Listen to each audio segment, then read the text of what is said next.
नमस्ते। थर्ड आई में आपका स्वागत है। आज थोड़ी एक खबर ऐसी है जो जो आहत करती है और जिसमें पीड़ा है। अखिल भारतीय अखाड़ा परिषद के जो अध्यक्ष थे महंत नरेंद्र गिरि जी महाराज, वो सोमवार को अपने आश्रम में बागंबरी जो मठ है प्रयागराज में, वहाँ पे पंखे से लटके हुए उनकी बॉडी मिली और ऐसा कहा जा रहा है कि उन्होंने आत्महत्या की है। उसका कारण यह आत्महत्या शुरू में कहने का कि वहाँ पे एक सुसाइड नोट मिला है। कोई कह रहा है वो 7 पेज का है, कहीं पेपर में आ रहा है 13 पेज का है, कोई कह रहा है 14 पेज का है, फिर ये भी कहा जा रहा है कि पहले पेज पे कुछ नहीं लिखा गया इसलिए 13 पेज का है, इत्यादि इत्यादि। उसके मैन्युस्क्रिप्ट भी कहीं कहीं आ गई है। उसमें आरोप, उस सुसाइड नोट में बहुत साफ साफ आरोप लगा रहे हैं नरेंद्र गिरि जी महाराज कि उनके जो एक समय में उनके शिष्य रहे, आजकल उनसे उनकी दूरी हो गई थी, कि इस सुसाइड में उन तक पहुंचाने के लिए आनंद गिरि ही रिस्पॉन्सिबल है। क्योंकि आनंद गिरि उनको बार बार धमकी दे रहे थे, उनको ये कह रहे थे कि मैं महिलाओं के साथ आपके जो वीडियो को कुछ उस पर लिखा है कंप्यूटर से इधर उधर करके आपत्तिजनक रूप में लोगों के सामने पब्लिश कर दूंगा। और वो कह रहे हैं कि इसमें इतनी बदनामी होगी, जब भी सच सामने आएगा तब आएगा, लेकिन मेरी बदनामी बहुत होगी और इतनी बदनामी को मैं झेल नहीं पाऊंगा और इसलिए मैं अपनी आत्महत्या कर रहा हूँ। उन्होंने ये भी लिखा कि मैंने 13 सितंबर को भी एक बार कोशिश की थी, लेकिन उस समय मेरी हिम्मत नहीं हुई और फिर मैं आज ये आत्महत्या कर रहा हूँ। उसमें बहुत सी चीज़ें हैं जो सुसाइड नोट है, उसमें ऐसा कहा जा रहा है वो 13 सितंबर का लिखा गया है। फिर उसमें डेट काट के उसको 20 सितंबर किया गया है। फिर ये भी कुछ लोग कह रहे हैं कि जो नरेंद्र गिरि जी महाराज थे वो बहुत ठीक से केवल अपनी दस्तखत कर सकते थे, लिखना मतलब बहुत आसानी से नहीं था, लेकिन जब आप उनकी मैन्युस्क्रिप्ट देखिए तो वो बहुत साफ साफ नहीं है, लेकिन टूटी फूटी लिखावट में वो है। अब तो ये फॉरेंसिक वाले ही जांच करके बताएंगे कि वो खत असली है, नकली है, किसी ने बनाया है, नहीं बनाया, इत्यादि इत्यादि। मैं इसमें एक चीज़ स्पष्ट कर दूं, क्योंकि मैं भी एक स्वामी जी के पास कभी कभी जाता रहा हूं और एक फ़र्क मैं बता दूं और मैं नाम से बता दूं, स्वामी अड़गड़ानंद जी के आश्रम में मैं कई बार गया हूं। आश्रम के अलावा भी उनसे मिला हूं, लखनऊ में भी मिला हूं, दिल्ली भी मिला हूं, जहाँ भी हो जाते हैं। लेकिन मैंने एक बहुत स्पष्ट बात उनके यहाँ देखी कि जैसे आप उनके पास, उनके आश्रम में जाइए, सामने बैठिए, अगर उनके पास कोई आ रहा है और पैर छूना चाह रहा है तो वो, अगर वो महिला है जिसको वो माई बोलते हैं, तो माई को वो कुछ 10-20 फीट, नहीं माई वहाँ बैठिए, माई आप लोग इधर बैठिए, वो ये बिल्कुल दूर रखते हैं। और मुझे ये लगता है कि जो इस तरह के जो हम लोगों के ये गुरु हैं जो गेरुआ पहनते हैं, जिनको हम लोग ये मानते हैं कि हमारे धर्म के कि यही वो लोग जो कहते हैं ना कि फाउंडेशन इनके हाथ में है, यही लोग नींव हैं, उनको थोड़ा इस तरह का प्रिकॉशन मेरे हिसाब से लेना भी चाहिए। क्योंकि उन्होंने केवल आनंद गिरि पे ही नहीं लगाया, उन्होंने हनुमान मंदिर, असल में ये मठ के तो महंत थे ही, साथ साथ जो प्रयागराज का हनुमान मंदिर है ये उसके भी महंत थे। और इन्होंने वहाँ पे जो अब महंत और पुजारी में फ़र्क समझ लीजिए। पुजारी जो है जो रिचुअल्स करते हैं, जो सुबह शाम आरती करना इत्यादि इत्यादि, महंत उसके हेड होते हैं। तो जो वहाँ के पुजारी हैं आद्या तिवारी जी, उनके और उनके लड़के जो संदीप तिवारी हैं, इन्होंने उनको भी इसमें इस सुसाइड नोट में उनका भी मेंशन किया है। सुसाइड नोट अखाड़ा परिषद के लेटर हेड पे है और उसमें बहुत सी और भी बातें लिखी गई हैं। मुझे एक चीज़ मैं इसलिए कह दूं कि उन्होंने एक जिक्र और किया है कि एक 50 लाख रुपए का बकाया इनको लेना है 2 लोगों से, और 2 लोगों के नाम उन्होंने दिए हैं कि 25 लाख रुपए मुझे आदित्य मिश्र से लेना है और 25 लाख रुपए मुझे शैलेंद्र सिंह सेंगर, और साथ में रियल एस्टेट ओनर, कुछ रियल एस्टेट वाले बिजनेस में हैं, इन लोगों से 25-25 लाख लेना है। तो इन्होंने उसमें उसको भी मेंशन किया है। मतलब लेन देन की भी कहीं इसकी बात है, रियल एस्टेट की। FIR जो की गई वो मठ के जो पुजारी हैं, फिर मैंने कहा था एक महंत होते हैं, एक पुजारी होते हैं जो रिचुअल्स करते हैं। जो इस मठ के, बागंबरी मठ के जो पुजारी हैं अमरगिरी पवन महाराज, उनके द्वारा जॉर्ज टाउन थाने में इलाहाबाद में FIR कराई गई।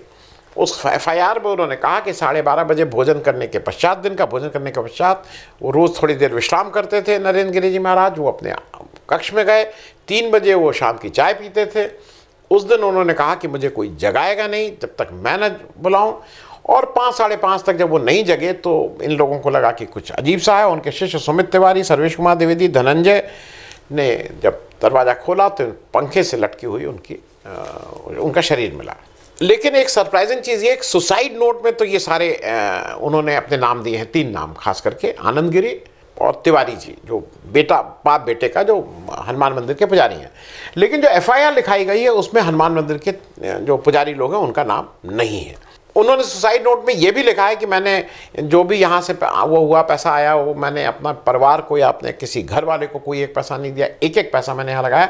वैसे मैं आपकी जानकारी के लिए बता दूं कि नरेंद्र गिरि जी महाराज प्रयागराज जिले के ही हंडिया के रहने वाले थे, तो उनका घर भी वहीं था।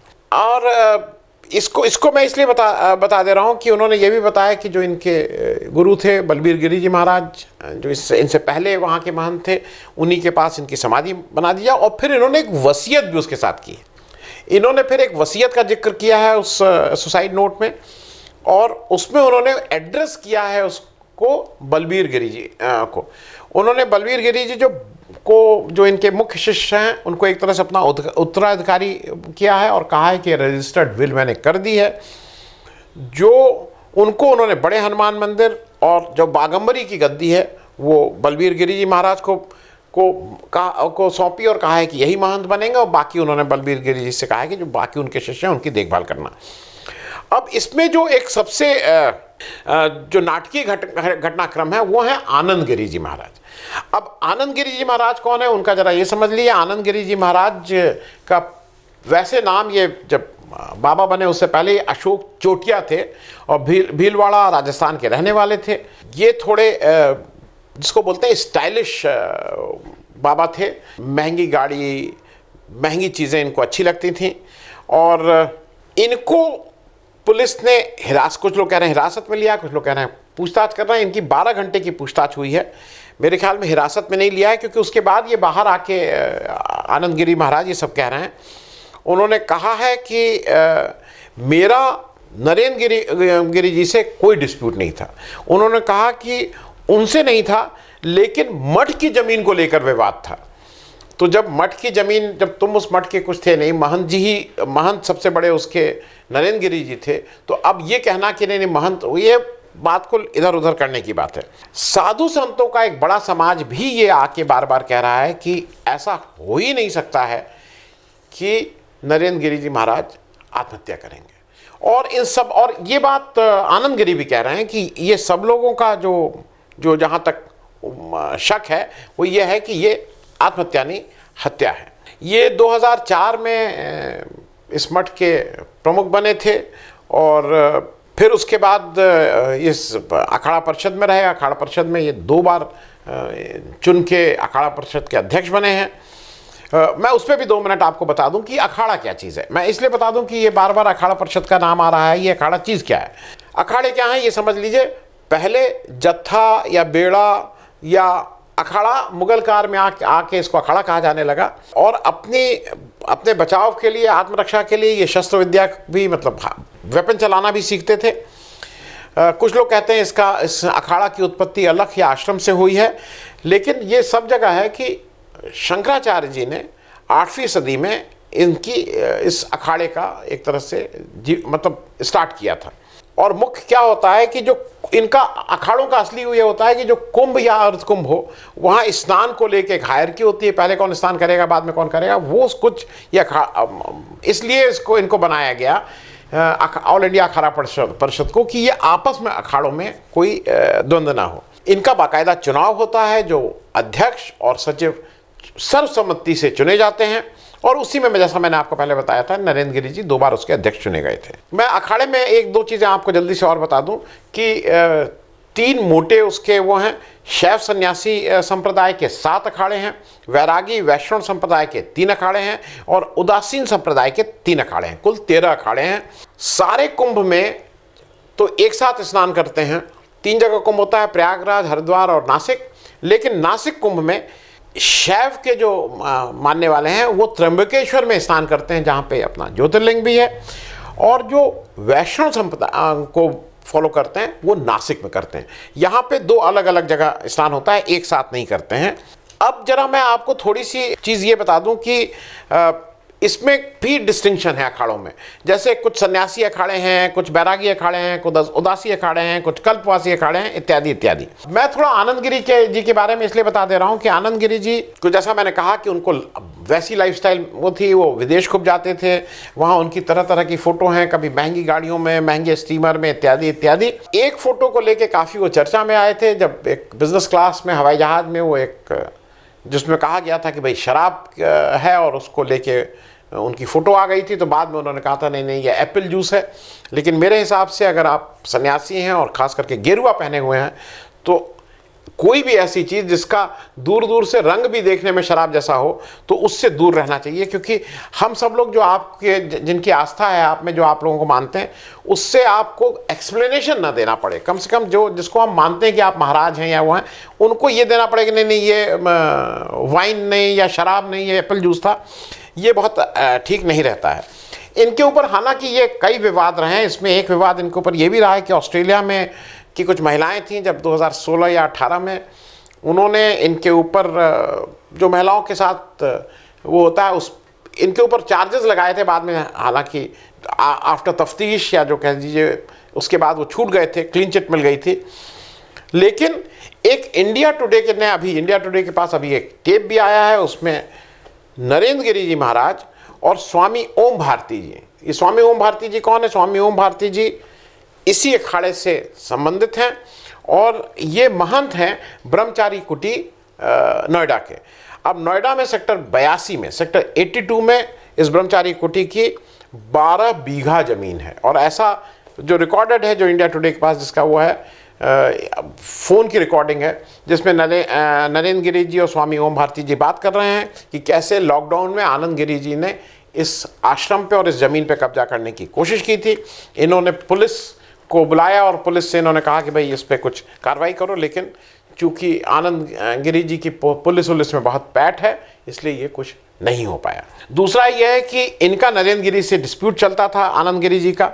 और मुख्य ये भी समझ लीजिए कि बाघंबरी पीठ में एक 300 साल पुरानी विल है, और जो इस समय जिसके नरेंद्र गिरी जी इसके करता धरता थे, अब उन्होंने वो पास ऑन किया है बलबीर गिरी जी को।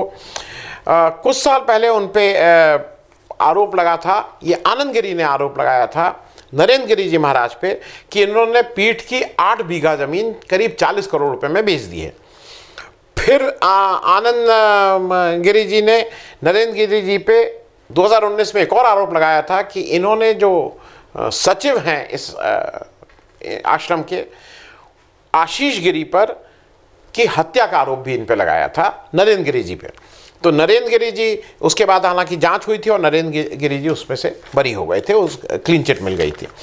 मेरा एक, मैं इसको कंप्लीट करूं क्योंकि ये तो परत दर परत खुल रही है और धीरे धीरे इसमें पुलिस अपना काम कर रही है, लेकिन मैं 2-3 चीज़ें करके ख़त्म करूंगा। पहली चीज़, ये जो धार्मिक और के जो संत महात्मा होते हैं, इनके ऊपर जब ऐसा आरोप लगता है तो बहुत कष्ट होता है। आसाराम, राम रहीम, ये सब फिर, और कष्ट मैं आपको बता दूं कि जनरल लोगों का एक जो इस परंपरा को, हिंदू तो हैं लेकिन उनको लगता है कि ये सब है, उनको लगता है कि नहीं ये सब लोग ऐसे हैं। तो इसमें जो सही में साधु महात्मा हैं, जो सही में सन्यासी हैं, उनके ऊपर भी कहीं ना कहीं उंगली उठ जाती है। तो इसलिए मुझे कष्ट है। दूसरा मुझे यह है कि मठ के लोग, जब आप अपने को साधु महात्मा सन्यासी बोल रहे हो, तो इतना रियल एस्टेट का बिजनेस काहे कर रहे हो? क्यों रियल एस्टेट? क्यों आप 25-25 लाख मुझे उनसे लेना है, इनसे लेना है, 8 एकड़ ज़मीन, 3 एकड़ ज़मीन, 2 बीघा ज़मीन, 16 बीघा ज़मीन, ये सब किस चक्कर में लगे हो?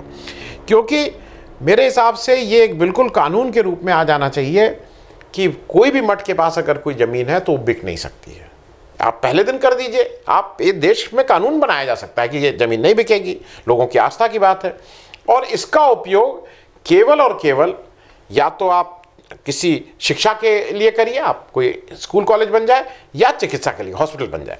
मैं एक ऐसी सजेस्ट कर रहा हूँ, मेरा ये है कि इन मठों को कम से कम रोज के कारोबारी की, उनको बेच दिया, उनसे ले लिया, ये सब से दूर रहना चाहिए। दूसरा मुझे यह है कि आज सरकार हर जगह एक सेल्फ रेगुलेटरी बॉडी बन रही है कि ऐसे हो ऐसे हो। कुछ मुझे लगता है कि अखिल भारतीय अखाड़ा परिषद को भी कुछ ना कुछ इस तरह की बातें ज़रूर कर देनी चाहिए कि अगर कोई इस तरह की बात उठ रही है या किसी आपके मतलब ये कई बार आरोप लगे हैं, कोई पहला आरोप नहीं है, तो उसकी भी कोई ना कोई एक जांच हो या कैसे हो, मतलब आम जन जैसे मेरे जैसे लोगों को ये साफ लगे कि भाई जिन महात्मा जी हैं, जो सन्यासी जी हैं, जो साधु हैं, ये अबव ऑल दीज थिंग्स हैं। क्योंकि जब हम एक गेरुआ वस्त्र के सामने जाके अपना हाथ और शीश नवाते हैं तो हम अपना गार्ड्स भी ऑफ कर देते हैं, तब उनको हम मानते हैं कि ये भगवान और हमारे बीच के कोई माध्यम हैं जो हमें वहाँ तक ले जाएंगे। इसलिए ये कष्ट हुआ। उम्मीद है कि इनको, हालांकि जब इनकी मृत्यु हुई है तब सब लोग, प्रधानमंत्री, चीफ मिनिस्टर, अखिलेश यादव, सारे बड़े बड़े देश के लोग और प्रियंका गांधी, सब लोगों ने अपने खेद जताया है, कोई गया है, कोई वो किया है। लेकिन सच्ची श्रद्धांजलि ये होगी कि इसकी जांच जल्दी से जल्दी टाइम फ्रेम के अंदर करा के, दूध का दूध और पानी का पानी, जिससे लोगों को पता चले कि ये हुआ क्यों है। धन्यवाद। अगर आपको दी पब्लिक के कार्यक्रम पसंद आते हैं तो इन्हें लाइक करें। अगर आप इस वीडियो को YouTube पर देख रहे हैं तो चैनल को सब्सक्राइब करें, और अगर आप इसे Facebook पर देख रहे हैं तो दी पब्लिक के पेज को लाइक करें। अगर आप चाहते हैं कि हम निष्पक्ष पत्रकारिता को जारी रखते हुए आपसे जुड़े मुद्दों पर सवाल उठाते रहें तो हमें सहयोग करें। आपका छोटा से छोटा सहयोग भी इस मुहिम को जारी रखने में हमें ताकत देगा। डोनेट करने के लिए डिटेल्स जो हैं वो डिस्क्रिप्शन बॉक्स में दी गई हैं। धन्यवाद।